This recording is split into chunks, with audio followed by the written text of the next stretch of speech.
Meskipun Yofrantan selalu dikelilingi oleh wanita, dia tidak pernah mengambil salah satu dari mereka sebagai mitra untuk jamuan makan, perayaan, peringatan, atau pertemuan publik lainnya. Dia terkenal karena memiliki banyak teman wanita, tetapi tidak banyak kekasih.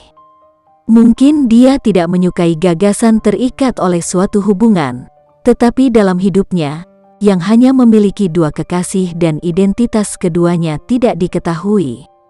Dia jarang melakukan kebaikan untuk siapapun, bahkan ketika itu datang ke teman dan anggota keluarganya sendiri.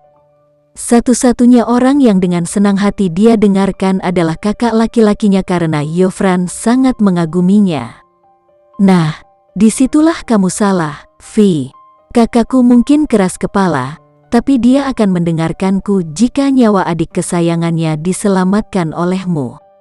Ruby Tan tertawa. Dia tahu satu-satunya kelemahan Yofran adalah kakak laki-laki mereka. Aku bahkan akan menambahkan bagian di mana kamu menyumbangkan begitu banyak darah. Kamu hampir pingsan? Ruby Tan menambahkan, tersenyum gembira. Dibutakan oleh keinginan untuk sukses, dia pikir rencananya praktis sempurna, dan sampai batas tertentu, memang begitu. Yofran menyayangi saudara perempuannya jauh lebih banyak daripada saudara laki-laki tertua. Setiap kali Ruby mengamuk, dia adalah orang pertama yang menuruti keinginan dan keinginannya. Aku tidak yakin tentang ini, kata Livi Rahman. Dia memikirkan cacat mencolok dari rencana itu. Yofrantan dikenal memanjakan dan memenuhi setiap keinginan adik perempuannya, tetapi ketika menyangkut hubungan dan wanita, sulit untuk mengubah pikirannya. Baginya untuk dikelilingi oleh begitu banyak wanita cantik dengan berbagai fitur dan latar belakang, namun tidak repot-repot membawa salah satu dari mereka sebagai teman kencannya, dia mungkin punya alasan yang sangat penting. Livia Rahman tidak ingin mengorek dan memaksa pria itu untuk menemaninya. Apa yang salah dengan rencanaku yang sempurna? Ruby Tan dengan naif bertanya. Dia pikir tidak ada yang salah, namun Livinya yang berharga meragukan rencananya yang sempurna. Tio Brahmantio bukan tipe pria yang peduli dengan siapa aku berjalan ke perjamuan. Livia tahu lebih baik daripada siapapun bahwa membuat Tio Brahmantio cemburu praktis adalah mimpi yang mustahil. Pria itu memiliki semua yang dia inginkan, apa yang harus dicemburui? Dia menempatkan harga diri dan mimpinya di atas kenyataan pahit. Bahkan jika pasangan Livia benar-benar memiliki kelas dan kekayaan yang lebih tinggi daripada dia, Tio Brahmantio akan dibutakan oleh hayalan pimpinan muda bahwa dia sempurna dalam segala hal. Dia tidak akan pernah meratapi dan berpikir ada pria yang lebih tinggi darinya ketika kepalanya hidup dalam awan ilusi yang membuatnya berpikir dia sudah menjadi pria terbaik di negeri ini. Jika Marisa hadir, dia tidak akan melihat orang lain kecuali dia. Dunia hanya akan menjadi kabut baginya. Livia menambahkan, itu benar. Matanya selalu terpusat pada Marisa dan tidak ada orang lain. Dia adalah biji matanya dan ketika dia melangkah ke dalam ruangan, segala sesuatu di sekitarnya tidak penting.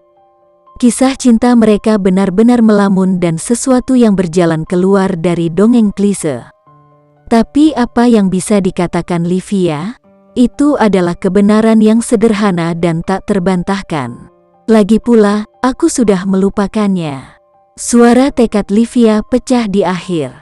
Sebanyak dia ingin menyangkal kebenaran, dia tidak bisa. Dia ingin meyakinkan dirinya sendiri bahwa dia sudah melupakannya, tetapi sebagian kecil hatinya sangat sakit untuknya. Sulit untuk melupakan cinta pertamamu, tetapi lebih sulit lagi untuk melupakan pria yang telah Anda temani dan biasakan. Tumbuh dewasa, dia dikhotbahkan oleh rekan-rekan dan kerabatnya bahwa dia adalah pasangan yang sempurna untuknya. Untuk waktu yang lama, dia menelan kebohongan mereka. Kata-kata itu sampai ke kepalanya dan membuatnya delusi. Dia sempat pikir tidak ada yang bisa datang di antara cinta mereka, tidak ada yang mampu mengganggu mereka, namun pada kenyataannya itu benar-benar sepihak. Livia Rahman harus mempelajari pelajaran ini dengan cara yang sulit, dengan kehancuran mentalnya. Dan untuk mencegah dirinya dari pengalaman yang menyakitkan seperti itu, dia menempatkan dinding yang tinggi dan tidak bisa dihancurkan di sekitar hatinya, selamanya menguncinya. Baik, kami akan mengabaikan Brahmantio yang tercela itu. Mari kita fokus pada hal lain, seperti menamparkan wajah Leoni dan ibu kandungmu. Buat mereka menyesal meninggalkanmu. Ruby melompat ke kereta berikutnya untuk menerbangkan Livia ke udara. Matanya bersinar pada kesempatan untuk menghancurkan kehidupan orang-orang yang pernah mencoba menghancurkan kehidupan Livy yang berharga.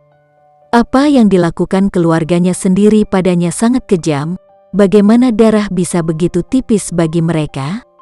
Livia tidak menjawab. Dia memeluk perutnya dan memikirkan kata-kata Ruby.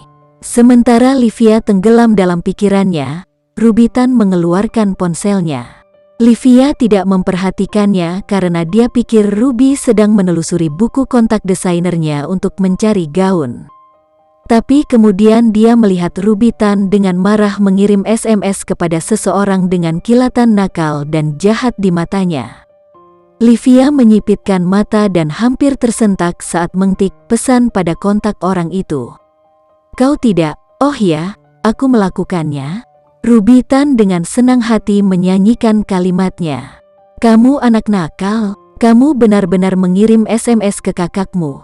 Livia mendesis marah. Bagaimana bisa Ruby pergi di belakangnya untuk menyusun rencana tepat di depannya?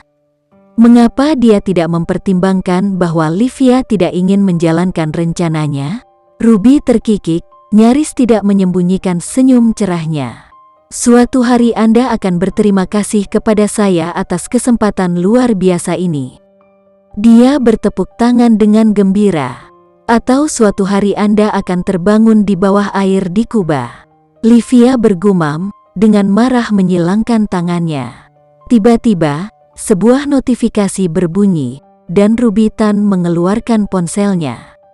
Dia memekik mendengar pesan itu, nada suaranya yang keras hampir memekakkan telinga Livia. Livy, dia bilang yakin. Ruby-tan tertawa, dengan gembira bertepuk tangan lagi. Dia menyerupai segel menggemaskan yang mendapatkan keinginannya. Tidak mungkin dia benar-benar menerima permintaan itu. Livia tersentak tak percaya. Tapi dia melakukannya. Ruby-tan bernyanyi dengan gembira, meletakkan telepon di depan wajah Livia. Dalam gelembung teks berwarna hijau terang, tertulis, tentu, saya tidak keberatan. Setelah Yofran dengan mudah menyetujui rencana itu dalam rentang 3 detik, Livia tahu bahwa dia terpojok tanpa tempat untuk lari. Jadi, dia rela menyerah pada rencana Ruby dan berdoa untuk yang terbaik. Tepat setelah Yofran menyetujui rencananya, telepon Ruby-tan mati. Manajernya telah memanggil Ruby-tan untuk mengikuti audisi, untuk iklan parfum dari perusahaan yang sangat terkenal. Tanpa kekuatan untuk melawan manajernya yang keras, Ruby-tan dengan menyesal berpisah dengan Livia. Terkadang, Livy geli betapa lengketnya Ruby-tan. Mereka sudah seperti ini sejak mereka memakai popok. Livy berjalan keluar dari rumah sakit dan menyadari betapa sore itu. Matahari bersinar terang di langit, dan saat itu baru pukul 2 siang.